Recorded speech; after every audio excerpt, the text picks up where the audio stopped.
Here we are. It's another episode of the Line Podcast. This is February 28th, 2025, and we've got lots to talk about. We're going to give you a bit of a politics update right off the top, including the memes I have been giggling at.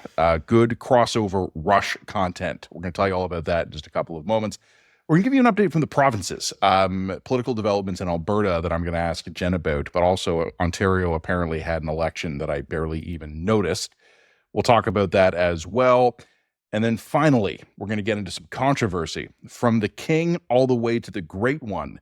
Who stands up for Canada? All that and more on the latest episode of the Line Podcast.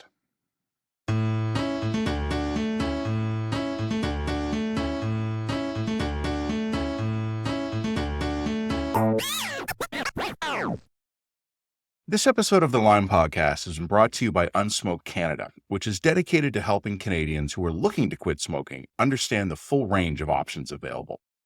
Despite decades of government programs and increasing regulations, today, nearly 4 million Canadians still smoke cigarettes. Adult smokers who choose to continue to smoke should be aware that other options exist. While not risk-free, alternatives such as heated tobacco, vaping products, and oral smokeless products provide a potentially less harmful choice. Smoke-free alternatives do not involve combustion or burning, like smoking a cigarette does. Instead of heavily restricting access and information about these options, Canada's government should be adopting common-sense legislation that will help further bring down Canada's smoking rates and put information in the hands of Canadians. Information such as the relative risks compared to cigarettes. Because the products are not the same, and they shouldn't be treated the same. It's just common sense. Learn more about how a smoke-free future can be achieved at unsmoke.ca.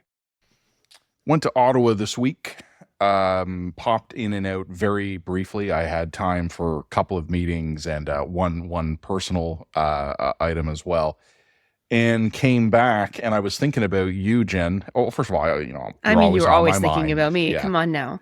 But your column this week, which I thought was fantastic, we published it Friday, can we please just build a thing? To me, it's bang on, because when I had to go to Ottawa, there had been some uncertainty in my schedule. We had a meeting on the books. I had to be there a certain time for it. But the individual I was meeting with, and it was something we're going to publish officially soon, has a busy schedule, and there had been some ambiguity about whether or not we'd have to reschedule the meeting. So I didn't actually book the plans to go until the day before. Do you have any idea how much I wanted to take a fast train? A fast choo-choo? A fast choo-choo train? How easy just it would to have get been? on a train? The thing that people don't understand about trains is that we're like, well, it would take an hour longer on the train or 2 hours longer on the train. No, it wouldn't, because you have to drive out to the stupid airport, go through the security lines at the airport. Yeah. Like, you have to be there 2 hours in advance, in addition to the commute time. So you're looking at like 3 hours either side of the actual flight, and that's presuming your flight takes off on time.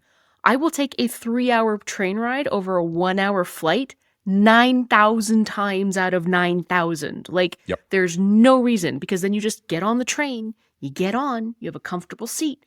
You go, you get off the train. There's no drama. So until they actually institute TSA-style security procedures at train stations, which may come in my lifetime, God help us, the train is the better option every single time. I agree entirely. And my options realistically were drop $1,000 on flying or drive, and I flew because I didn't have 4 hours to burn this week each way, sitting in my car being unproductive. Could I have listened to tunes and podcasts? Yeah, sure. But I had to be working. And, going to the Island Airport in Toronto, hopping on a Porter flight. The one thing I agree with you, Jen, but at least the Island Airport, I'm not sure if you've ever flown in or out of it. It's pretty good. So I got there an hour before my flight, walked right through, got on the plane, took off. But on the way back, we got weather delays, and my Thursday was a write-off. So yes, that was a little bit annoying. But anyway, I wrote the Get a train. Get you a train. I mean, the other thing I would also point out is that I was supposed to write that last week. It's one of those columns, and this happens to you as a writer sometimes. You kind of get this writer block thing where you try to sit down to write 5 or 6 times, and you just can't get the words out of your stupid brain hole. Yeah, because your brain's awful. Your brain's off for whatever reason. I think I'm fighting off a sickness or something. Anyway, and then I just sat down on Thursday and I pump it out in 20 minutes. It was one of those things like people are like, oh, you write so fast. You write that. No, that was sitting in my brain for 4 days and I couldn't get it out. And then finally, when the brain hole opened, out came the words. I don't write quickly. I type quickly. The writing takes a long time, but it's just, I agree. Right? These are things I tell myself to make myself feel better. But anyway, we had a good week this week. I wrote about high-speed rail. We had an interview with Duncan D., who is a kind of a former Air Canada COO, to talk about the travel situation in this country and why it was such a catastrophe last week. It was a great interview, so if you haven't checked that out, please do, because he actually gives some really interesting insights as to what the hell's happened with our terrible travel network. And I think he spells a really great case for this country, this stupid country that can't build stuff no good, needs an alternative kind of travel infrastructure. My God, build a train. I just want a train. Fast choo-choo, go fast. I live 20, maybe 25 minutes from Union Station. If and when we ever get the Eglinton Crosstown running, it's going to be a beautiful thing. I can be at Union Station and again by transit in 25 minutes, and I can walk onto the train and be in Montreal or Ottawa in a couple of hours, except I live in Canada, so no, I can't. No, of course you can't. Anyway. So instead, I'm taking an Uber to the island airport to get onto a plane. Yeah. Let's talk federal politics. I don't care. I'm going to be honest with you. I don't care about the Liberal leadership debate. I'm invoking... I listened to the liberal leadership debate. I did. I'm going full prime directive on that. That's an internal matter for the Liberals. I'm not going to interfere with their development. Okay, so I listened to it while I did other things because I couldn't actually watch it because it was terrible. So I listened.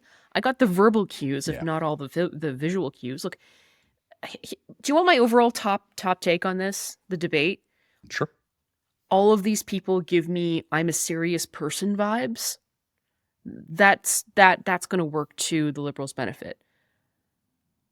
I think that Pierre, I think it's going to be Mark Carney. I don't think Mark Carney bombed the English debate. My understanding is that the French debate was particularly awful.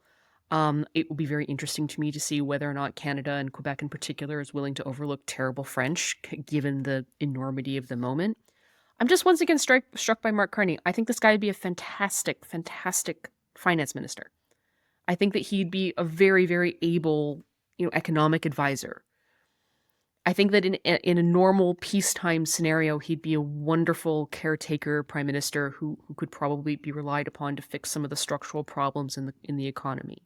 I think he's got the correct sense of the problems, and I think he comes across as very serious.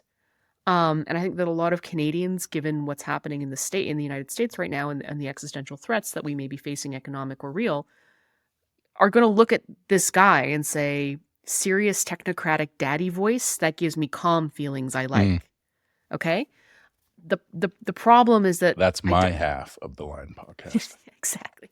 The problem is that the country's problems aren't what they were in the 1990s or even the early 2000s. The country's problems now are very significant and probably do require somebody to come in and blow some shit up.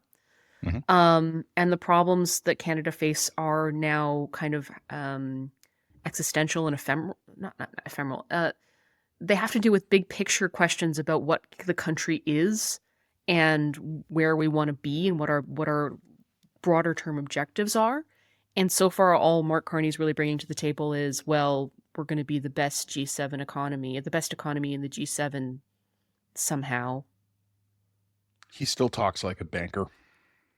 We're going to optimize the synergies. We're going to optimize the synergies. And I'm like, he's still, one of the big benefits that could turn my head on Carney in a really significant way would be if he were to come to the table with just baller policy, just like a giant fat book of amazing policy things that he wanted to do. We need to slim down the civil service. We need to do we need this. I think that if he were to come to the table with that, he'd be in a really competitive position vis-a-vis Pierre, because the one thing that I keep on criticizing the Conservatives, and the Conservatives get very sensitive about this when I point it out, I'm like guys, the actual policy you're putting forward, you've got the Conservatives have a very clear-eyed vision of the problems, and they're very effectively tapping into the anger and the grievance and the sense of what the hell has happened to our country, which I think is real. And they're very, very good at this. I mean, they've done these long 15-minute videos, 20-minute videos, long-form videos explaining Canada's productivity issues, for example. Great.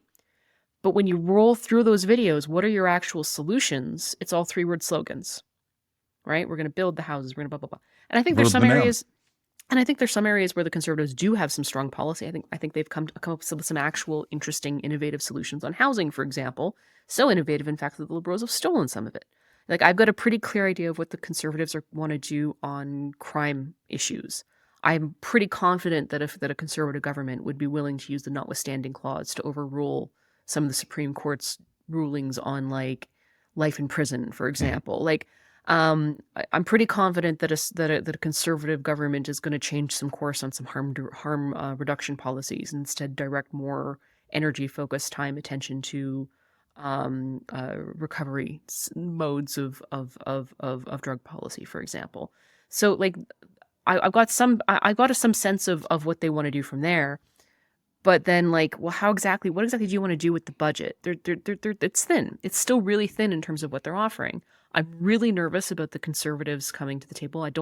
They don't have a transition team. And I don't think that they just haven't announced a transition team. I mean, I think at this point in the game, with a possible snap election coming as early as March, I expect a Conservative government to have dozens of people, working on each industry with a really clear picture of what they want to do from the time they take over, because they're, unlike a normal time, they're not going to have 6 months to a year to figure out how to run the federal government.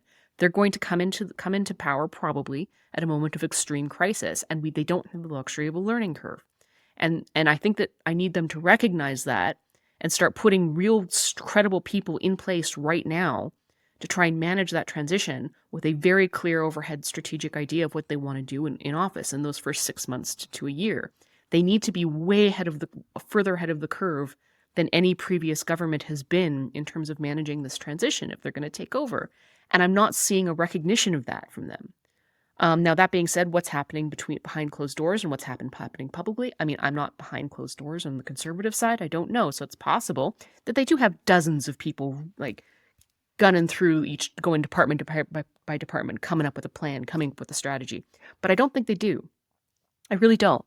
And that makes me incredibly nervous. And I think that if someone like Carney comes to the table and says, I just have a better track record of managing major institutions and a much clearer picture of what needs to be done, and I'm a reliable, steady, technocratic adult, and Pierre Poilievre comes in petulant and smarmy and assures us all that he's got this brilliant strategy for the nation in his head, like, that's a no contest. And, I think that the downsides for someone like Carney is that, like, he's still surrounded by the Trudeau people. I'm not seeing an actual plan from him either.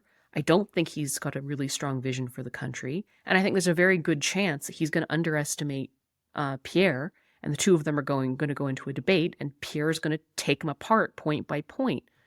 Ben Shapiro, taking apart some poor 20-year-old leftist at a college campus lecture style. Like, I think there's a pretty good odds that that's going to happen. But like I said, the strategic headwinds facing both of these parties and both of these individuals are interesting to me. The Conservatives have a lot going for them, which is why they're still my odds-on favorite to win. But what I'm noticing, and it's just interesting, is that the Conservatives are not doing the conscious and active things they should be doing to lock up their victory. And credit to the Liberals, they are doing some of the conscious and active things they should be doing to improve their odds. Right now, the Liberals are politicking better. Yep. I do think, though, this is one of the reasons we want to talk about this. I do see signs that the Conservatives are getting their shit together. They are. And I also see signs that Carney is starting to show some wear and tear. Yep. There has been this week, and I've been looking through the hashtag, maybe for the image for this episode, we can grab one of the ones off Twitter, but there's been the hashtag Carney lied. And it's about you've probably seen this, but for listeners and viewers who haven't, there has been, how do I put this neutrally? Before Carney declared for politics, he was the chairman or something. He had a high-ranking position. I think it was at Brookfield Asset Management, which announced that it was re-headquartering itself into the United States. And there are logical, legal, and tax reasons to do that. But Carney has tried to duck the responsibility for it. And I'm going to agree with Twitter. He lied. The version of the timeline that he presented is not borne out by the facts. And now the Carney people are trying to argue that, well, there was some nuance about when he was exiting the board and when the defining. No. That's well into explaining losing territory. Carney could have given a blunt answer.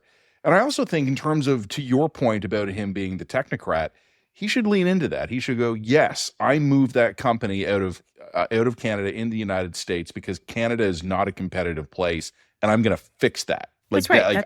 That is how you answer that question. That's the obvious answer to that question. Like last week, or it was last week or the week before, we were talking about how Canada is broken. If you're the Conservatives, it absolutely still works. It's broken, and we're going to fix it. Carney could have done some version of that. Yes, I did that. I hate that I had to, but I worked for them, and it was my duty to put the company first. I'm going to make sure no one else ever has to do that. Yeah. I'm going to make Canada the place to be. Yeah. Instead, he lies.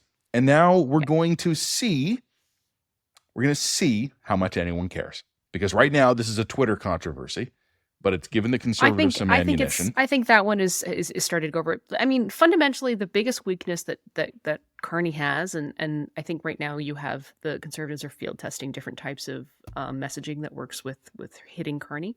But the biggest weakness that Carney has is that this is someone who is going to be PM because it's the ultimate brass ring for an already fat CB, right? Like he's going. This is a guy who's deeply motivated by his desire for accomplishment for the sake of accomplishment, and for him to say, "I ran a G7 country and a G7 economy, and I managed to be successful in this role," is kind of like the peak. That's his peak, so to speak. If you are a certain kind of elite chasing technocrat, like what better mark on your CV is there than that? But that's There's also not a lot of promotions after you're a central bank governor. But I mean, this is somebody who has spent his entire life and his entire career trying to work his way into a self-dealing elite, right? That's kind of his strength and his weakness because he's demonstrated competence at that, and he's managed to finagle his way into that role.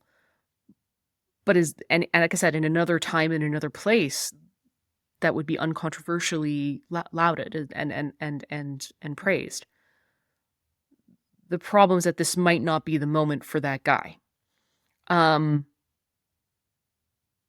is this a guy who's sincerely motivated to run for politics because he has a fundamental desire to serve his country? Or is this a guy who's running for the top job at a G7 country because, my God, then I really would be the most specialist of all the specialists, poor kids to come out of Edmonton. And I think for all the criticisms that you can level at Pierre Poilievre, and there are a few personality quirks that he's got, man, that we can get into. One or two. I do think that he is motivated to be in politics because he feels that is a vocational role for him and the place where he can be of best use and of best service to the country, where his personality quirks best align with his destiny and his role in society, so to speak.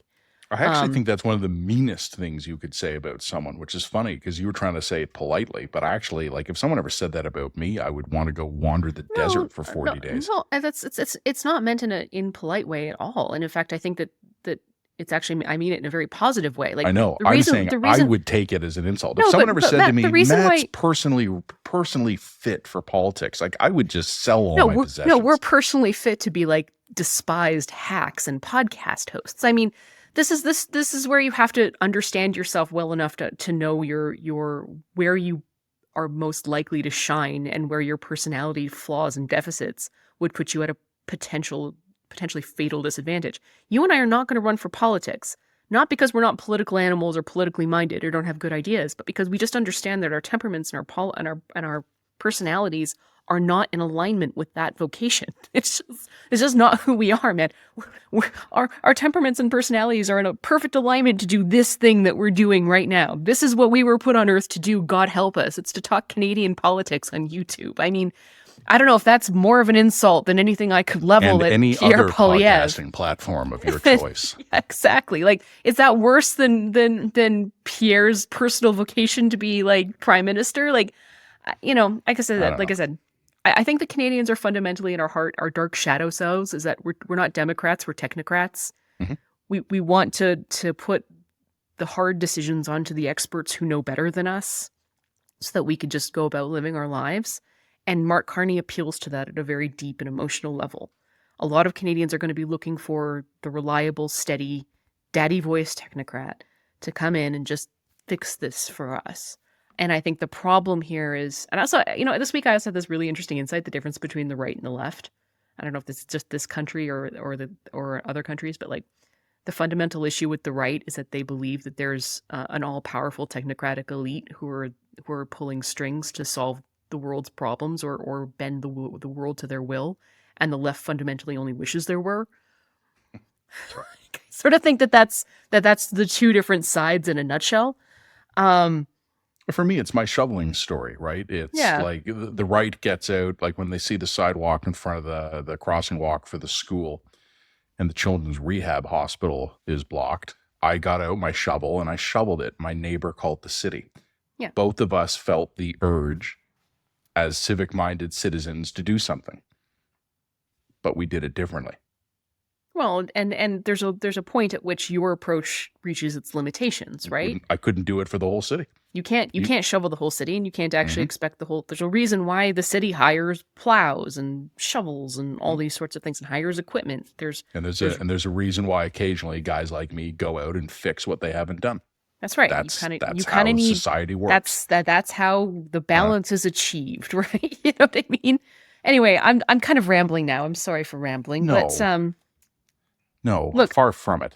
There were a couple things that the Liberals did on that leadership debate stage that made me want to burn it down.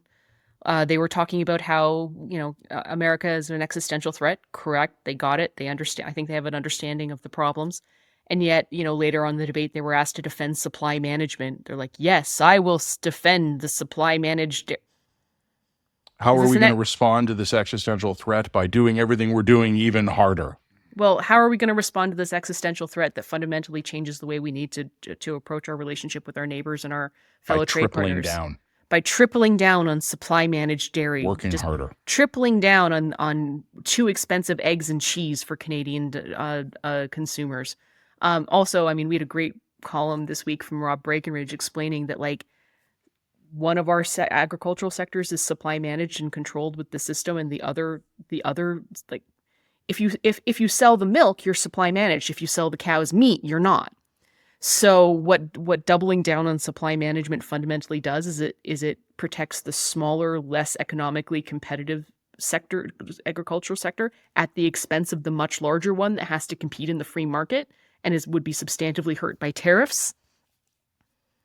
It's borked. It's a classic example of why this country is deeply uncompetitive and non-productive.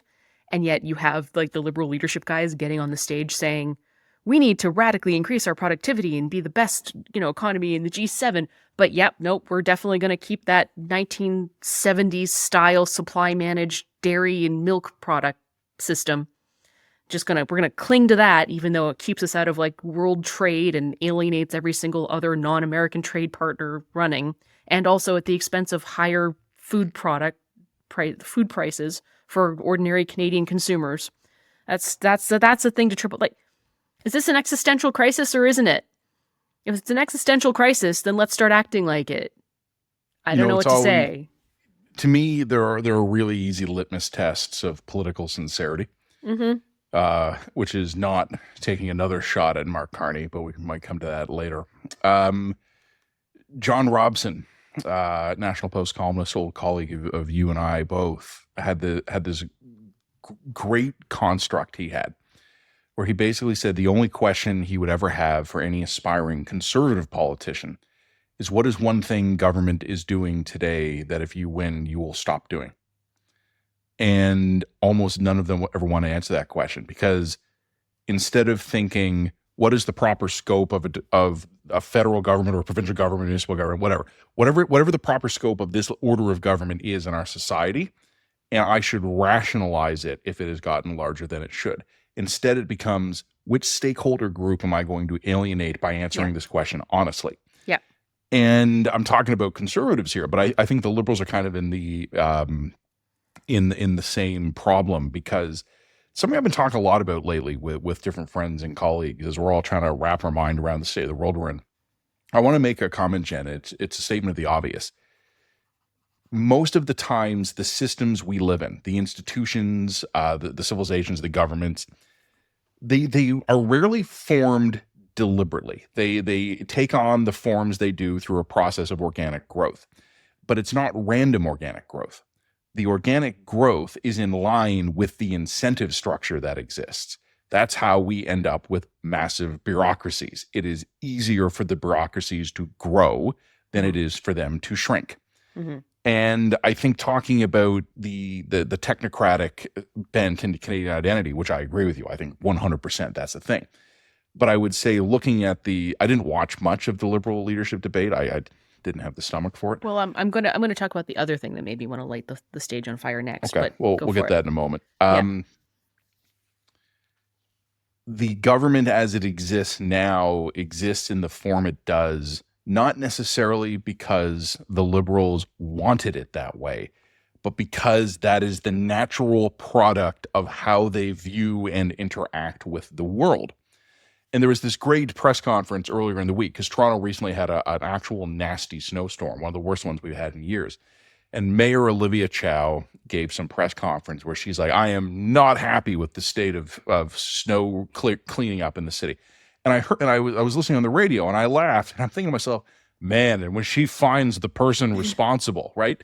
So you put a bunch of Liberals on the stage, and they're all going to want to say, oh, it's Justin Trudeau. He's gone. The problem's gone with him. Trudeau only became leader of the Liberal Party and Prime Minister of Canada because he figured out the incentives of the Liberal Party. The country exists today because of the political incentives that exist, largely for the Liberals, but also for the Conservatives. And we have to change the incentives, or else the outcomes are never going to change. Karina Gold was still tripling down on the carbon tax is great, and the only reason why people don't like it is because we didn't communicate it well enough. It's the greatest lie the Liberals have ever told themselves, that they're actually doing things that are not even right, but popular. But popular. If only we could communicate how great this policy is, it would be popular. We just need to explain it better. We just need to explain it better. We just need to explain Trudeau better, and he would be popular. I mean, anyway. Or carbon, or The other thing I would just say, the other thing that really made me want to burn the stage down was when they were talking about defense spending. All of them seem to understand that defense spending needs to go up. All of them seem to understand that, we're worked on this file. All of them were debating whether or not the spending needed to go up by 2027 or 2030 at this point. I'm like, good, this is the correct direction. And then when you got further down the line, almost all of them started to say, oh, and we need to make sure that all this stuff that we're spending on is made in Canada. We're spending the stuff, and I'm like, Can I give you a compromise position? Here's the thing. I'm going to solve that problem. No. I'm not going to give you a compromise position. This is an existential crisis, or it isn't. If it's an existential crisis, then you can't continue to treat military procurement like a jobs works program for the Irvings. Period. End stop. South Korea exists. Yeah. There are off-the-shelf solutions that solve the problems that we need to solve. And if you want to move that spending away from the Americans, given the current situation, that to me strikes me as logical. But there's a whole big world of military, kit producers out there. Some of the stuff we can increase production at home, fine. But given our dismal, atrocious track record of military procurement, that it is hyper-focused on trying to build this stuff at home. No. Bad Liberals. No, we will not be making this stuff in Canada. We will be buying credible off-the-shelf solutions at a fraction of the cost. We're going to do both. We're going to do both. And this is the Matt Gurney plan to reform military procurement. On the basis of the existing emergency, and we might actually have to declare an emergency. I'm honestly curious if whoever the next prime minister is, whoever the prime minister is in 6 to 12 months, because I don't know when the next election will be, I'm honestly curious if they actually do declare an emergency. But here's an idea. In line with the emergency we find ourselves in, we are placing an immediate order for massive quantities of off-the-shelf foreign-produced weapons. That's what Jen is asking for. But in order to get Canadian industry on board with that, we also announced a 5-year plan to bring in some of that foreign stuff into Canada so that we can begin producing our own and we can begin maintaining it. And I'm not saying this because industry. This is the thing. I'm not saying this because this is efficient. I'm saying this because I think it's the only way to get the politicians to do it. I'm beyond the point where I'm demanding unicorn pee from them. I understand the incentives they're in, and what we could do is place a massive order for French self-propelled artillery, Swedish fighter jets, and Korean tanks. And then we do it on the promise of that within 5 years, we'll be building all these things domestically. But 5 years from now, we just fuck them over. Okay, good. Because we have to. If we could produce high quality military equipment on a reasonable sort of at market rate in a reasonable time frame, we would be doing that. We produce some excellent military equipment, but not a lot and in small quantities. Great. The stuff that we can produce domestically at market rate, sure. Let's or close to it. Let's continue to buy from Canadian producers or prioritize Canadian producers where that is reasonable. But like our military procurement, I mean, anybody who wants to get into this, Perun recently did a thing about Canadian military procurement, and it's excellent. Go look it up on YouTube. Perun is a YouTube content creator, Perun. Yeah, go check that out. And then come back to me and tell me why in the world we would prioritize the sentiments and feelings of Canadian industry in terms of our military procurement. I'm sorry. You have had generations to demonstrate that you could get this done at a reasonable cost. You have failed. Moving on. We're done now. I don't know what else to say. I don't know whether to put the blame on that solely on the Canadian military process, the bureaucracy, or like a dysfunctional relationship between the Canadian sort of political apparatus and the private sector.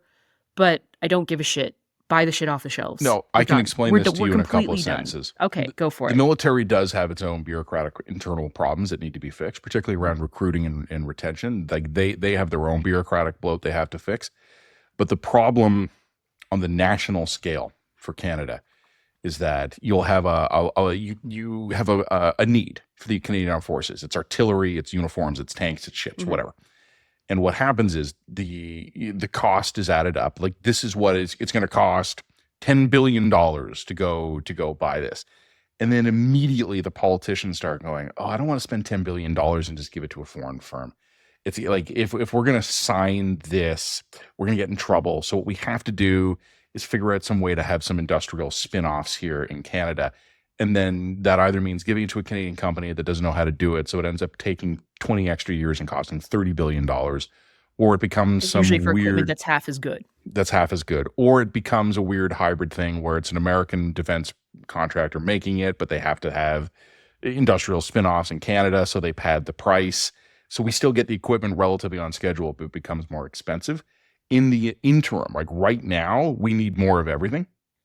So I'm okay with just buying it off the shelf, but I don't know how to cure Canadian politicians of going, there is no way I'm going to spend X billion of dollars and not get local political benefits. Maybe we don't let the current crisis go to waste, and we just say, like, guys, a mulligan has been declared. A national mulligan has been declared. You for the next 2 years have an opportunity to just get shit done under the aegis of like existential crisis, and stop worrying about that shit for the next 2 years. Just stop. Like you can just stop, you can just stop doing that. You have that power.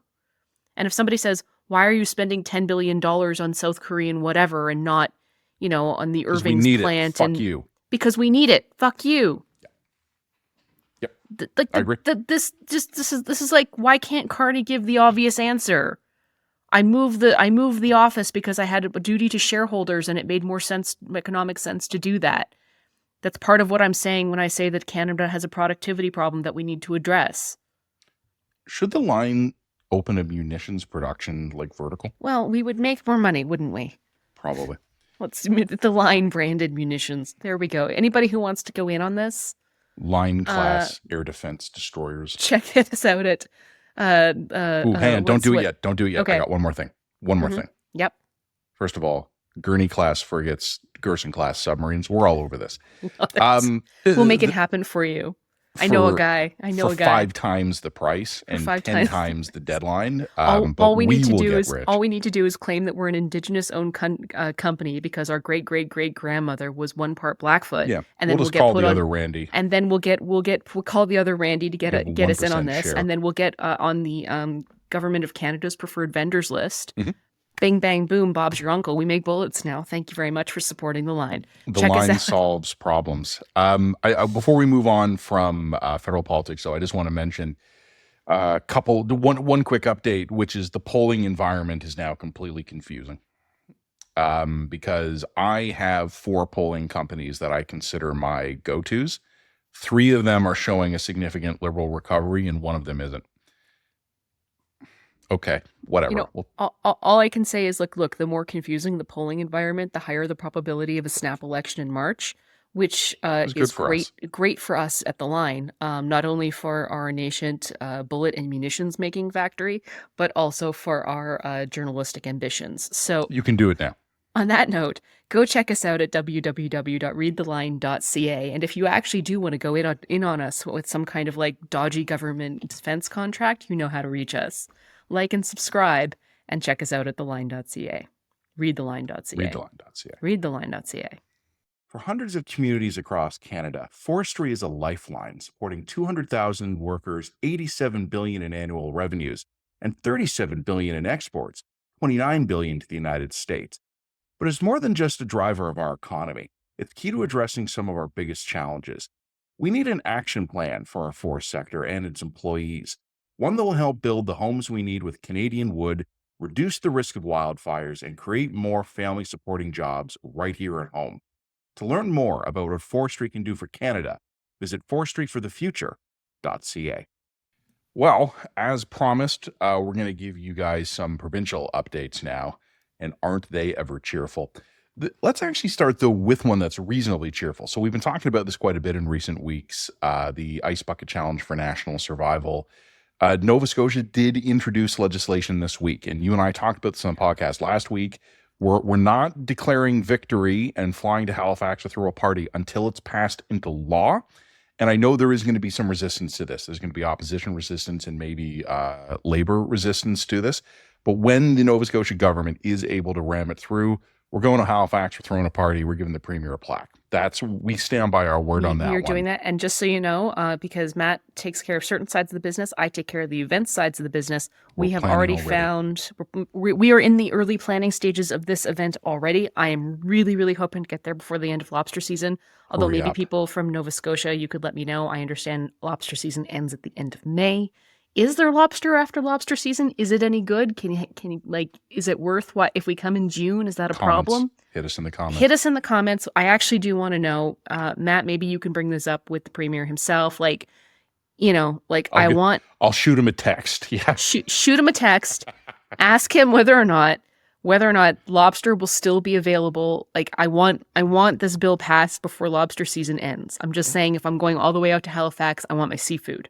We were talking the first segment about incentive structures, and I think we're all getting a better sense of Jen's incentive structure. This is why I can never be a politician, because I like lobster. So there you go. Decoy, just basically no matter what's going on, wave a lobster. Shit. Well, we all know what happens to politicians who take pictures of their lobster lunch. Okay. So I would add to this, Doug, we're going to talk about Ontario in a couple of minutes, but Doug Ford, who has now, as widely expected, he has won the majority, a re-election to a majority government that he expected. He's already said... We haven't really talked about Doug Ford or the election at all on this podcast. No, and I'm going to tell you why in a few minutes. But just as is relevant to the Ice Bucket Challenge for National Survival, he has pledged to match the Nova Scotia legislation. No other province that I'm aware of is directly pledged to do that, but Ontario and Nova Scotia, I think, can get the ball rolling on that one, and we're going to keep up the pressure here.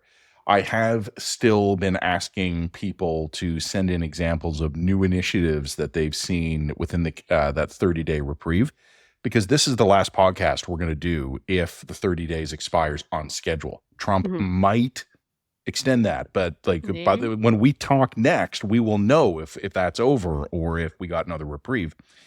There was an interesting one this week, and a bunch of our readers, listeners, and viewers flagged this one for me.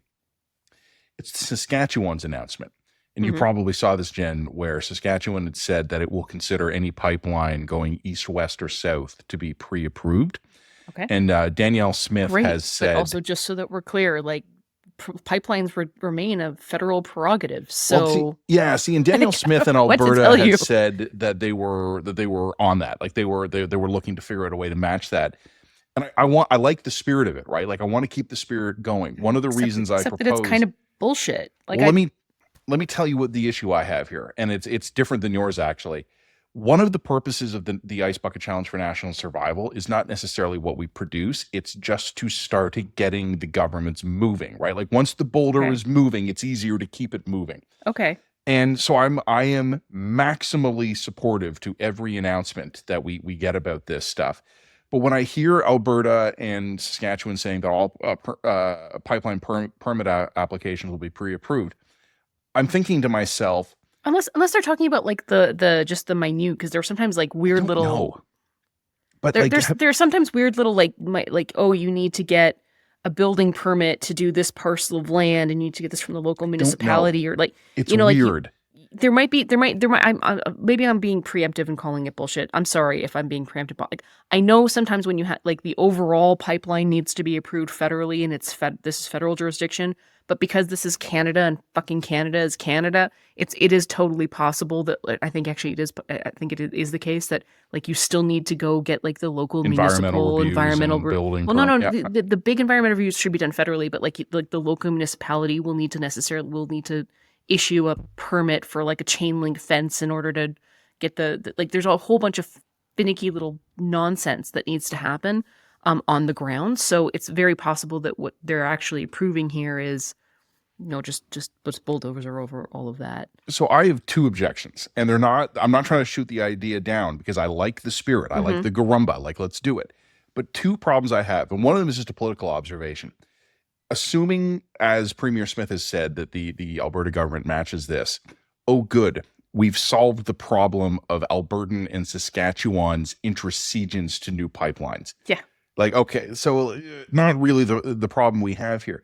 But the other one that I'm worried about, and I have been asking people to explain this to me, and no one has explained it to me satisfactorily yet. Have these people not heard of Bodie McBoatface? Like, Bodie McBoatface was what happened when the British had some research ship they were commissioning, and they opened it up to the public for a poll on what they should name it, and the British people in their wisdom chose to name the ship Bodie McBoatface. And I've told you... Best name for a ship ever. It's pretty good. Memorable. And I've told you about Spice City, when the Spice Girls had a contest to see where will they do their concert, and the internet voted for Baghdad. And I'm wondering here, if Alberta and Saskatchewan are taking the position that pipelines are pre-approved, what if someone proposes a pipeline that runs like right through the legislatures? I don't know, and I'm not trying to encourage jurisdictional barriers. And I know like what I'm suggesting is ridiculous, of course. And the easy defense would be, well, no one will do that. So we'll only ever have to pre-approve serious proposals. That might be the actual answer to this, but I've been talking to people in both provinces and no one really knows what the promise would be. How do you pre-approve something? Yeah, the other problem is like any kind of pipeline would need to that crosses into provincial borders needs to be approved by the federal government. I know. So basically, I think what they're saying here is anything that the federal government signs off on, we'll just steamroller any finagly little things. I mean, the other thing that I think people don't understand, I had this. So the feds approve a pipeline that goes right through downtown Edmonton, But they wouldn't. But the feds couldn't approve that because a federal approval process would still need to have a public feedback conversation. Like the Bodie McBoatface. like I don't think the federal government would approve that, because you would the federal approval process still is in place, right?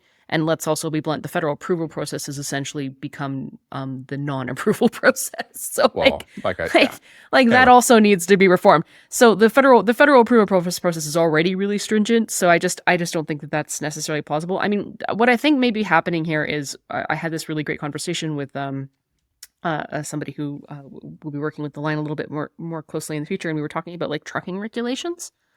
So apparently, if you want to like truck certain goods, you need federal approval permits, but then you also need provincial permits, and sometimes also you need like municipal permits. So if you're trucking a good from like Medicine Hat to wherever, Lloydminster, you'll need to go down to the Lloydminster City Hall, like sign out a little form and get the trucking approval permit for like 6 months to a year. Like there's just 1,001 of these teeny tiny little overlapping interjurisdictional annoyances that really don't need to be there and shouldn't be there for basic stuff like just trucking stuff. That we could be just clear, absolutely saying once you get your federal trucking permit in the province of your choice, you don't need another trucking permit. You're good. That's part of what the Nova Scotians have said, right? Like licensing standards, professional accreditation. Yes, things like that. Exactly. And like there's 1,001 different productivity things that we could be doing at every level of government to sort of streamline this stuff. Because right now we are in this weird jurisdictional turf war on everything, right? Like there's no reason why there should be municipal trucking permits. That's stupid. And yet we have it here. It's dumb. But yeah, so the incentives, like I said in the first segment, right? The incentives at every level has always been to maximize the size of your own control. I know I'm picking on Lloydminster here, but we, small town in the prairies, are really important, and so therefore we need our own, trucking permits. No, you don't. To be clear to anyone there, I actually don't believe we should fuck you guys. I was just I'm saying this like no municipality needs to have an additional permitting regime on trucking in addition to the provincial and federal standards. Like that's stupid. Stop it. Just get rid of it. I called it Lloydminster once and people laughed at me. Lloydminster. I know, but I'm just saying, like, no, that was my fault, but some Westerners... Keep your mouth closed. Oh, I know how to pronounce it now. I just screwed it up once and I got I'm just saying this is how you talk like a proper Canadian. Just don't open your mouth. Anyway. It's fine. Love you guys, but speaking of the West, I will do the Ontario update, but do you want to tell me about what's going on in Alberta? The Alberta Health Services procurement scandal continues to grow. It's increasingly becoming clear that this is going to be one of those slow burn, years-long scandals where we just discover more and more and more and more over time. And why is that? I haven't paid attention. Is that because more people are talking, or there are more documents? More people are talking, and the rumor is that what has been revealed to date is really only, quote-unquote, the tip of the iceberg. The procurement issues around Alberta Health Services and probably other ministries as well has been allegedly deeply compromised. This week we had, I will just quote this directly, we had Pete Guthrie, who was, a minister in Danielle's cabinet and known to be, he was the infrastructure minister, known to be a Danielle loyalist, like not at odds with her at all. He quit because he said there were grave problems with the contracts and procurement processes across the government. Of course, he's the infrastructure minister. He says he raised these issues and cabinet didn't care. And essentially he's quit. He's quit the cabinet. He quit cabinet, said, I can't. This is actual classic ministerial responsibility at play. My God, thank God Pete Guthrie is resigned from his position, foregone status and salary, because the procurement processes are not up to snuff and he doesn't want his name on it. Okay, I'm going to ask that question. Is he resigning in disgrace because it's his fault, or is he resigning in protest for something he can't support? No, he's resigning in protest for things he can't support, at least according to the information that we have. I mean, okay. But he's openly said, I can't put my name to the current state of the procurement process in the government. And he quit. That is a major thing for a minister to do. It's indicative of a serious problem. And to me, it just suggests that the story is absolutely not going to die. It will continue to fester. I don't think it's necessarily going to be the top splash news story item every day. It's not like the equivalent of an SNC scandal in the sense of the type of media hype it's generating. But it's clearly one of those cancerous type of scandals that will sap the current government of energy, momentum, and legitimacy over time if it isn't seriously addressed and brought to light. So yeah, it's a slow burner, I think. So we're just keeping an eye on it over here. I've asked some people to write about it for us. I could write about it myself, but I haven't done any of the original reporting on this particular scandal, and I'd much rather pay someone who's done original reporting to do it, to write, than to crib off their work with credit. Of course, I always provide credit where credit is due. I'm a columnist, not a thief. But I'd much rather pay someone who's done the original reporting to write for it if we can. So columnist, credit giver, owner of new Indigenous-based munitions production consortium. There you go. Exactly. There you go. I'm Great everything resume. to every person. So that's continuing to burn. I think it's a major issue. It's a story. It's a major story. So okay, this But is the other me thing from... the other thing I've learned living in Alberta for more than 10 years now as well is people don't care about corruption. Yeah, that's what I was about to say. And on that note, we transitioned. From 2,000 kilometers away, I have two observations. I'll make them in 30 seconds. We'll move on. This is one of the weird things about Alberta politics. Like in Ontario, and we'll talk about this in a minute, we recycle our parties on a fairly regular basis. Alberta kind of doesn't, which means you are prone to corruption when the only path to advancement is internal politics, not electoral politics. Yep. The other issue I would have, and again, I don't know to what extent Danielle Smith is personally involved in any of this. I don't know if it's maximum or literally zero. I honestly don't know. And I'm not saying that to cause rumors. I'm just being honest. I haven't paid that much attention to it. I'd be surprised. I'd be surprised. I have no opinion whatsoever. Would be.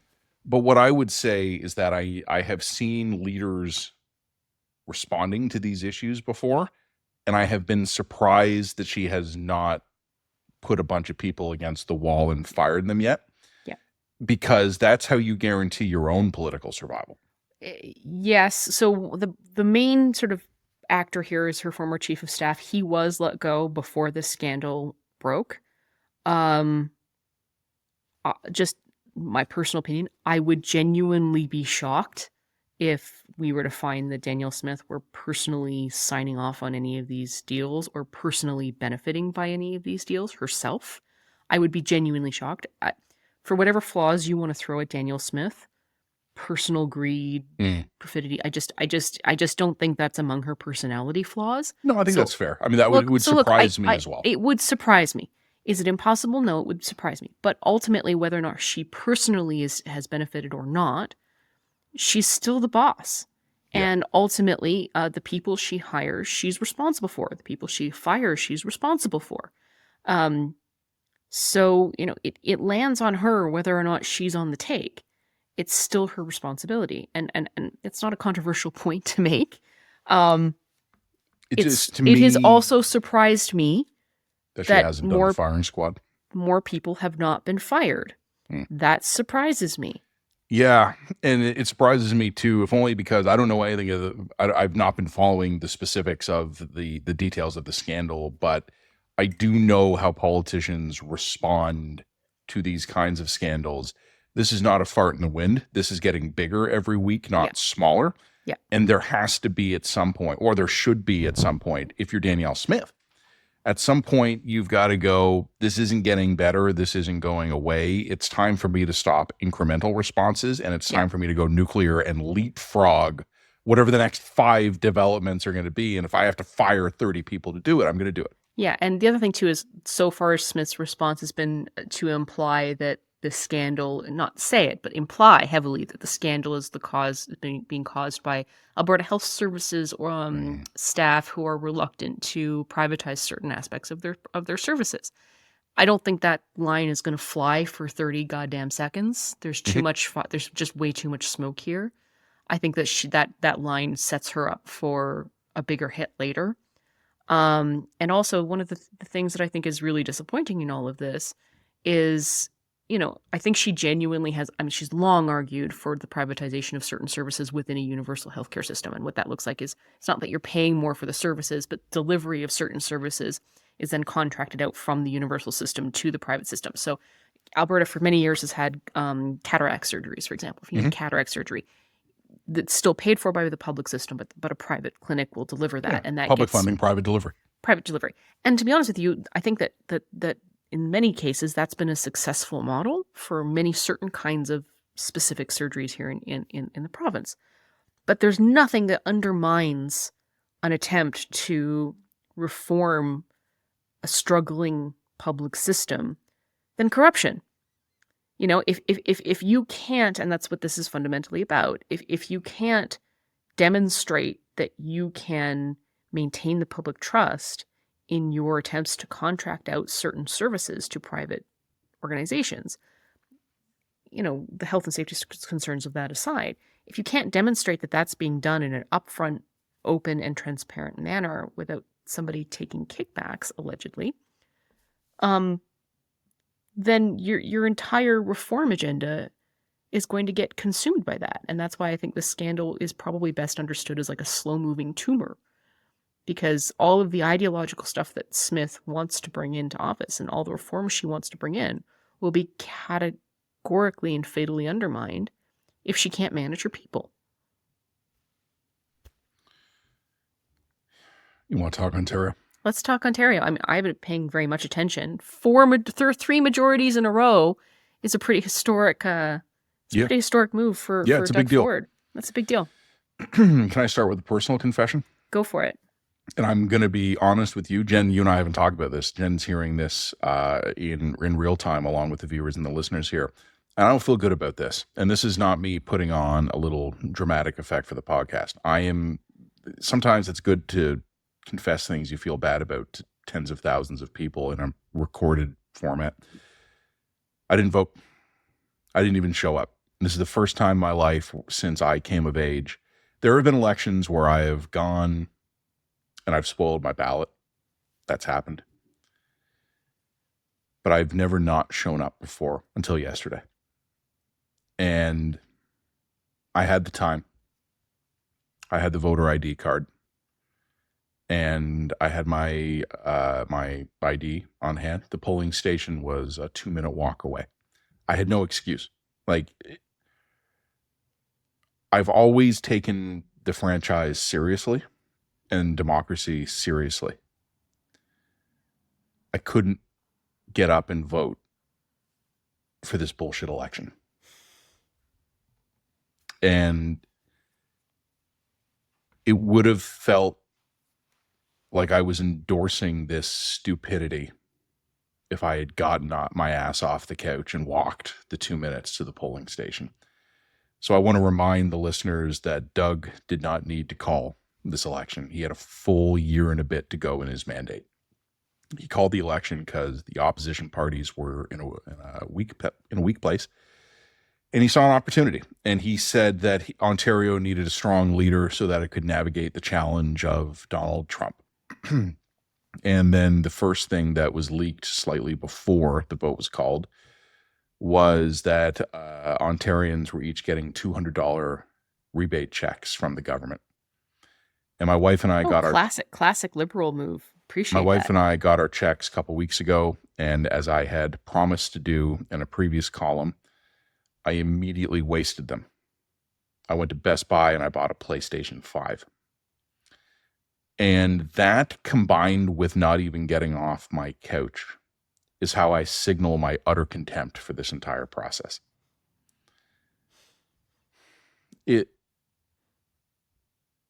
We're getting into a place in Ontario where the PCs I can't vote for because what they're doing is disgusting. The opposition parties are so pathetic, they don't even warrant a protest vote. And I know now greenies will be in my inbox saying, vote green. You know why I don't vote green? Because I'm not that desperate. I'm awfully fucking desperate, but I'm not that desperate. The Green Party, God bless them. But I don't even know if I need to finish the sentence. God bless them. So I couldn't tell you much about the inner maneuvering of the election. I can't tell you about ground game. I can't tell you much about polling, except the polls generally were on. Polls were mostly on target. Doug Ford wins not only a majority, but a big majority, but he loses a couple of seats. He doesn't increase his hold on the province, but he locks in another 4 years with a very strong majority. And it's almost, I'm really staring into the abyss here. But these elections don't matter. And I know people will say, well, of course they matter, because it's when you pick who the leaders are and democracy matters and all that stuff. And yeah, okay, fuck, put it on a postcard. Like, Doug called an unnecessary election. No one paid any attention to it. And the final result in the legislature is basically unchanged. This was a $200 million waste of everyone's time. And the only thing that I feel good about is that I absolutely refuse to participate in it in any way. And I come out of it with a PlayStation 5. That's all I got. Well, on that note, I have nothing else to add. I also have not been paying much attention to the Ontario election because, bluntly, it seemed like such a foregone conclusion. I mean, I think that your anger is not best directed at the PCs, in my opinion. Your anger is best directed at the incompetence of the opposition parties. You know what? I have enough anger to go around. That's fair.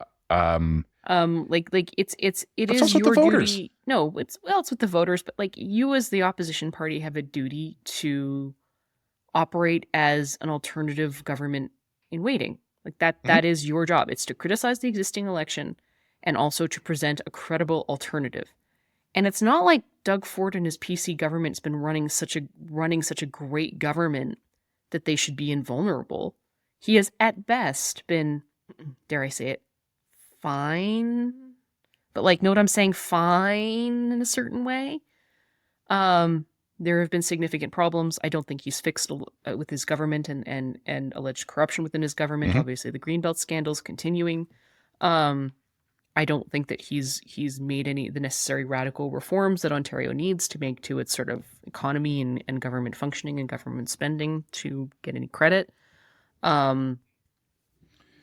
Look, he's been at best a caretaker. This is not someone who ought to be unbeatable, and yet the opposition has demonstrated itself to be so weak and so unlikable and so fatuously self-involved that they've been unable to serve in their primary function, which is to run a credible alternative to a at best fine government after 3 elections. Doug Ford's an interesting guy. The onus of that, I think, rests with the opposition. The failure is theirs. Well, the Liberal leader didn't even win the seat she had targeted for herself. Like, I don't know what to tell you. Like, it's go to the cliff, have a conversation with God, and then come back. You'll probably find me there. Exactly.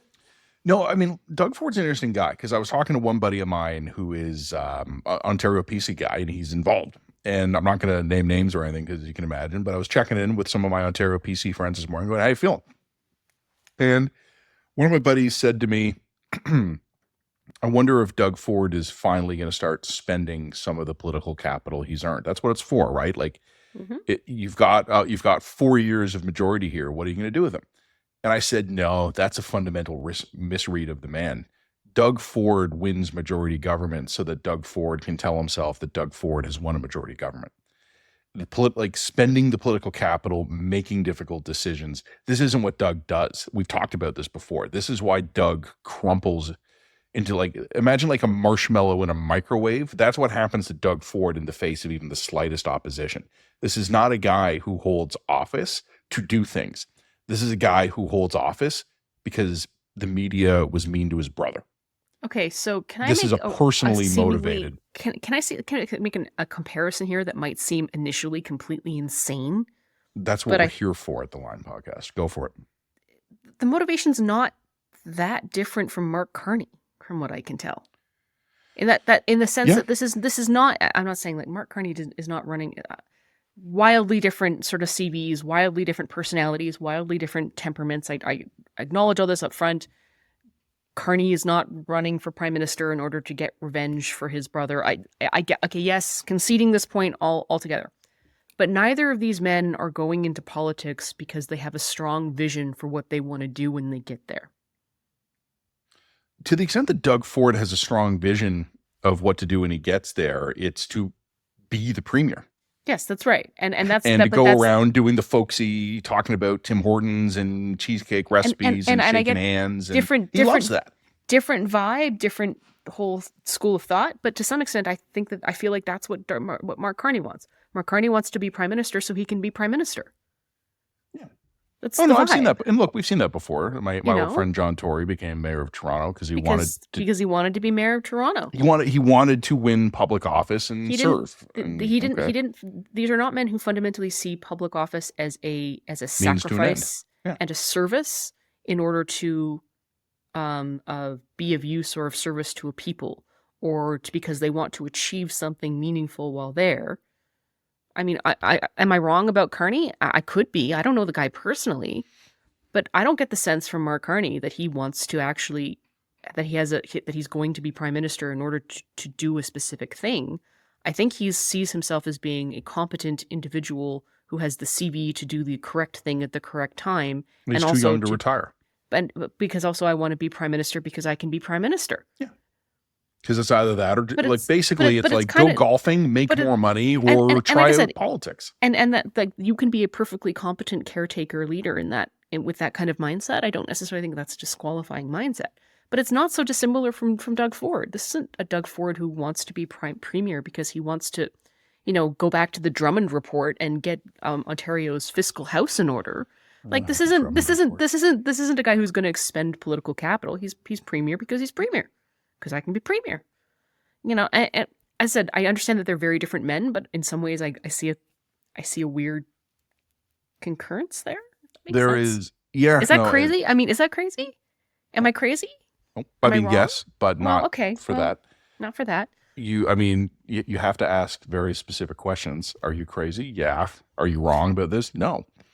I might. Look, I may have misread Mark Carney. I don't know. We'll see. Normally, I'm gonna make this even more likely to piss people off by dragging in a third name here, and that name is Payette Poilievre. There are politicians that you can look at and you can say these people are seized by the need to politic because they want to change the world. They want to make it a better place. They want to get clean water on reserves. They want to get enshrine abortion protections. They want to revamp the economy and unleash Canadian prosperity. Like, it doesn't matter what your partisan affiliation is. There are people out there, and you can tell they are in politics to do something. And there are others who are in it, and you kind of get the feeling they're in it because there's something missing inside. And being in politics either fills the void or it numbs the pain. And, I'm looking at the Ontario election result, and for all three major parties, I can give you the good news and the bad news. Good news for the PCs, third majority government. Bad news, lost seats, didn't actually accomplish anything. Liberals got party status. Bad news, still in third place, leader didn't win. Ontario NDP, good news, still official opposition. Bad news, lost vote share. Greens, good news, 1-2 seats. Bad news, 1-2 seats. So they're all going to be able to spin it in their own ways. But what I'm trying to do in that bright, smiling way that I'm known for and universally beloved for having is I'm trying to get 15 million of my buddies here in Ontario to realize that our politics is increasingly complete bullshit. Nothing's being served by any of this. We could have, there was a campaign years ago, I think it was a beer commercial, and it was the steaming mug of coffee, where you would buy a coffee mug that had a little machine in it and steam would come out. And what you would do is you'd go to work in the morning and you'd leave it, and then you'd set a timer, and then people would come into your office and they'd look and you wouldn't be there, but there'd be this steaming cup of coffee on your desk, and they'd be like, well, I must have just missed him. I'm starting to get the feeling that an enormous percentage of not only the legislature, but the ministries and probably also the political parties, we could replace them all with fake coffee cups that steamed a little bit and nobody would notice for months. This is complete bullshit politics. Ontario politics right now, we are going through the motions of having elections and political parties and legislatures here. And I'm not saying there aren't real issues in Ontario. We got lots. There's lots of things that a motivated, engaged government could be dealing with from any side of the political spectrum here. I'm saying this in a neutral partisan way. There are things that a true blue conservative would want to do in Ontario. There are things that a bleeds red grit would want to do in Ontario. There are things, God help us, that a diehard dipper would want to do in Ontario. And none of it is happening. And we're barely even talking about it. And it's politics reduced to just vibes, man. But even in only the mildest, gentlest vibes. And I think Doug Ford is an interesting dude because he occupies this really interesting political space where his greatest asset in politics is that people, even who won't vote for him, they don't hate him that much. You know, the opposition parties really hate him, and a few people on Twitter really hate him. But the average public really doesn't hate Doug Ford that much, even if they don't vote for him. The other problem, but that's the good news. The problem for Doug Ford is that even diehard true blue conservatives, they don't like him that much. So Doug Ford, everything I'm kind of talking about, Ontario politics being in like a weird form of like stasis. Doug Ford's almost the perfect example. He's a guy who was not loved by his own people and not particularly hated by his rivals. And he's a perfect avatar for Canadian complacency, particularly Ontario. There are threads of this throughout Canada, but this is maybe Ontario has sort of achieved the purest distillation of it. But okay, Doug, you've got 4 years.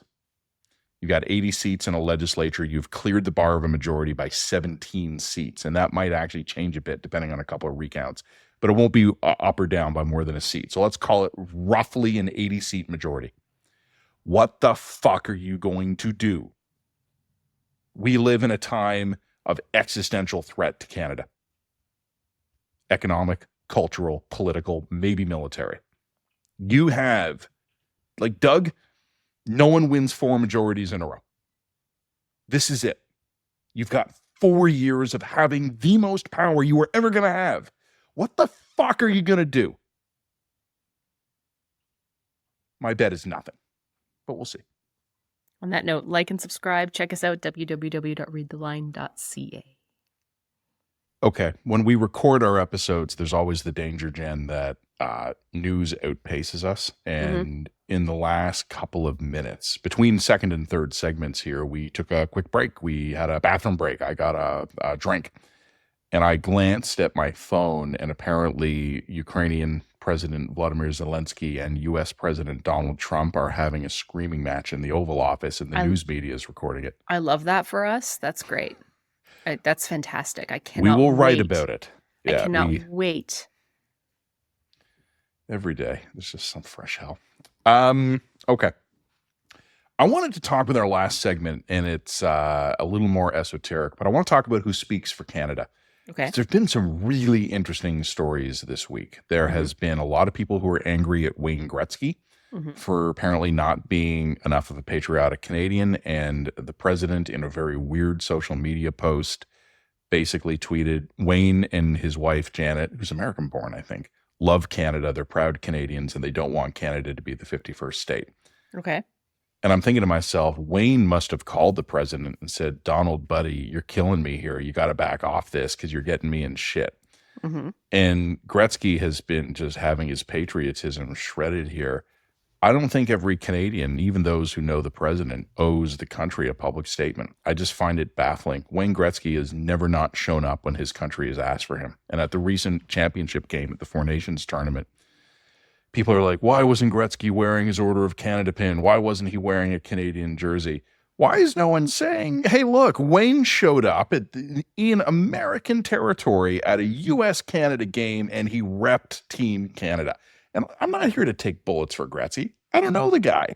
I'm just saying, what the fuck is wrong with us as people that we seem to basically have just, like, we've conscripted Wayne Gretzky into like the Team Canada Army here. Meanwhile, we've got I'm not going to talk too much about this because we have a great article we're going to publish next week. It's already landed. Our buddy Leonid Sirota has written it for us. It's great, and it's going to publish it next week. It's about this bonkers petition to revoke Elon Musk's citizenship, which would be immoral and illegal. We've got people freaking out that the king hasn't like issued a royal proclamation. We are a weird country. Suck it up, Canadians. Let's fix our own problems before we demand the Great One or His Majesty do it for us. Okay, but that said, that acknowledged, I would also say that one thing that happened this week, of course, is that Karl Starmer, the UK Prime Minister, met with Donald. I think. Keith Starmer, isn't it? Are we? Should we just mark that? Because let's not make that mistake. No, Keir Starmer. Okay, let's just mark that. You just start with another thing that happened this week. So I want to acknowledge all that, but I'm going to put a pin in it just for a second because there is something I do want to acknowledge this week. So UK Prime Minister Keir Starmer met with Donald Trump, and they appear to have had a very happy, cozy, don't tariff us sort of conversation. The vibe I got from the news coverage was very like Starmer kind of bent the knee a little bit. Trump ate that up. Great. But as we predicted here at the line, certainly Starmer did not make any efforts on Canada's behalf, despite our, connection to being a former colony and Commonwealth nation. Okay, noted. The other thing that Starmer did was that he sort of handed Trump a personal invite to a state dinner that was signed by King Charles. That was interesting, and also apparently Trump just lit up at that. Clearly, kind of, we know that Trump has a weird sort of psychological predilection for kings and dictators. A predilection for King Charles and all the pomp and ceremony of the British royal family is probably the more benign element of that particular spectrum. I don't think it hurts Canada to ask if Charles would put in a word for us. I don't think that maybe the king's no, it's not my business. The king's already said it's not my place to comment on the 51st state stuff publicly, and that's constitutionally appropriate and correct. Not asking him to do anything unconstitutional. However, one of the great roles of the monarchy as it exists in the current state of the Commonwealth is that they can act as a kind of neutral diplomatic role, as we see that the king is willing to do on the UK's behalf in this particular capacity. And I don't think that there would be anything necessarily inappropriate about while the state dinner is happening, King Charles just basically, putting in a good word for Canada. Could we make that ask? Could we make the request?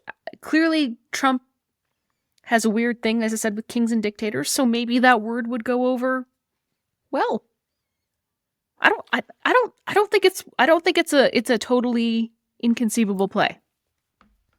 I have no objection to the Prime Minister via normal channels asking the king to put in a word for us. I got no objection. Sure. I do think it's pathetic that we keep expecting the entire world to speak it on our behalf when we are notorious laggards in meeting our own obligations. I saw a buddy of mine, one of our fellow media colleagues, is saying, how dare the British disappoint us after 100,000 Canadians died in the world wars. And that's true, but also that's yesterday thinking. Did you sacrifice one of your sons to the world wars? No? Okay, then. Moving on. If the best we've got asking the British to help us out is Vimy Ridge and Dieppe, that's an indictment of us. We have been laggards on meeting our allied obligations for decades. And we're wondering where the allies are. And we have allies, like some of the European countries in particular will speak out for us. They got real quiet. The French and the Germans have both made interesting comments. The Danes have. But no, if the British... No one's pissing away any of their own political capital and on our behalf. I mean, I get that, and the fact that they're Most not Canadians doing don't. it. Yeah, Most Canadians don't get it. We're well, wondering where our friends are, and they've they've been been gone for wondering where some we've been time. for 20 years. Yeah, exactly. So like I understand. It would be nice if some of them would extend some credit to us with an expectation that we are going to not be useless moving forward if that credit is extended. We're getting No, the friendship we deserve. We're getting the friendship we deserve. I agree with that. However, and you know, people keep on wondering, why are you picking on Canada? Why are you picking on Canada? It's like, because we're weak, guys, and he's a bully. Also, we're next door, and they want our territory. Well, yeah, but I mean, there's a great scene. I don't know, because I grew up with Buffy the Vampire Slayer, Michelle Trachtenberg, R.I.P. Right. But there's a great episode where one of the lead characters named Xander gets possessed by an evil hyena spirit, and he and his little pack of, this is a very serious point. I'm trying to make here. I can tell. Yeah, go on. They get possessed by an evil hyena spirit, and they begin acting according to their most animalistic prey drive, like predator drives and instincts. And there's a great like dodgeball scene where like the hyena infected teenagers are playing dodgeball against the other team, and Buffy, who is also a giant superhero, she's on the other team, and they manage to work together to knock out everybody except Buffy because she's the strongest and she's athletic and she's a superhero. So they knock out everybody but Buffy, and it's only Buffy left standing. And then when they realize they've knocked out everybody but Buffy, they turn on one of the nerds on their own team and begin smashing him with dodgeballs, because the instinct and the predator drive is to go after the weak. It's just it's just all there is to it. Anyway, the point I'm trying to make here. That's how I would have made that clear as well. Yeah. Anyway, the point of the story here is bullies don't go after other bullies because they go after the weak. This is how they accrue status and self-respect. Yeah, that's why the Cardassians annexed Bajor. Well, look, we're the weak. We've made ourselves the weak. We've alienated ourselves from our allies. We're not productive. We're jacking up our immigration in order to artificially inflate our GDP numbers. We're not innovative. We lose our talent to the United States. Our military is in shambles. We're the weak. So he's going to throw the dodgeball at our head until we submit.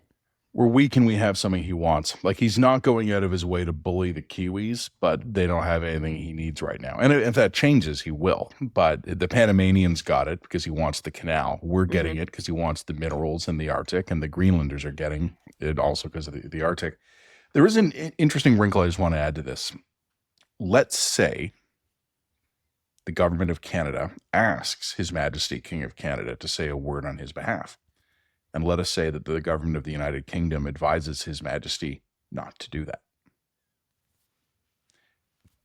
Under the rubric of asshole nation, I believe the government of Canada in that scenario should publicly disclose through official channels that it had made a request of His Majesty the King of Canada, and that request been denied, and request an explanation in public.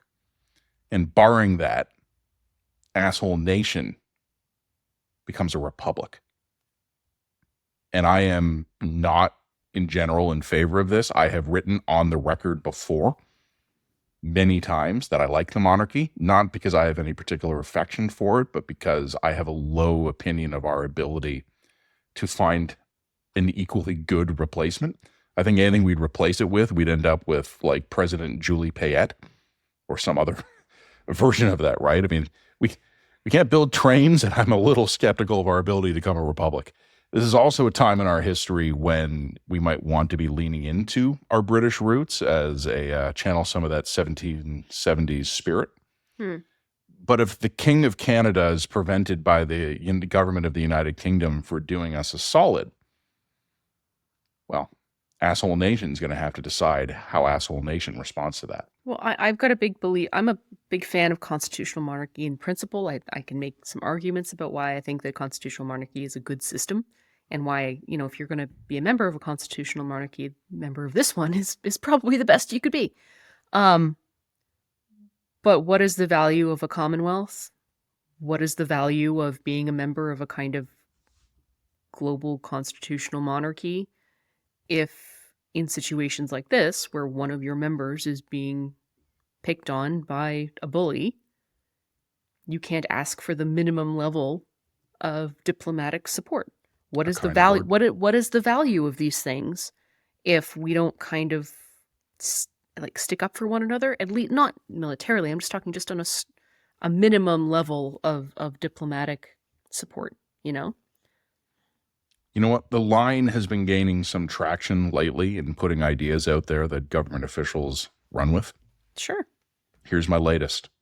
Hey, King Charles, Your Highness, help us out. And to the British government that might want to roadblock that, okay. We have options too. When we say help, I'm not saying doing anything inappropriate. A kind word at the dinner table. A kind maybe word a public at the dinner statement. Table. That would be nice. Just basically His saying, Majesty discussed with the President various options, including His Majesty's fondest hope that Canada should continue to thrive as an independent nation. Could be one sentence in a joint release. That would go over very nicely, and I think would be very appreciated. That's all I'm saying. And if you don't, well, then why are we here? If you can't defend the sovereignty of one of your Commonwealth nations, then what is the purpose of a Commonwealth? What do we? Keep your 100,000 Canadian dead and fuck off. Asshole nation. Asshole nation. All right, that's all I have to say this week. Okay. Sorry, I wish I had a better conclusion. All right, there you go. All right, That's all we have to say. Got it. All right, whatever. Well, bye. Thank you very much for being with us for another hour and a half. We do always enjoy spending time with you guys at the line. Like I said, give me some lobster tips in the comments below. Like and subscribe. Check us out, www.readtheline.ca. And of course, we will have our written dispatch out to you on Sunday as per usual. Wild hyena spirit. Is that what it was? I can't remember. Demonic hyena spirit. Whatever it is, we should make it the headline. Bye, everybody. Readtheline.ca.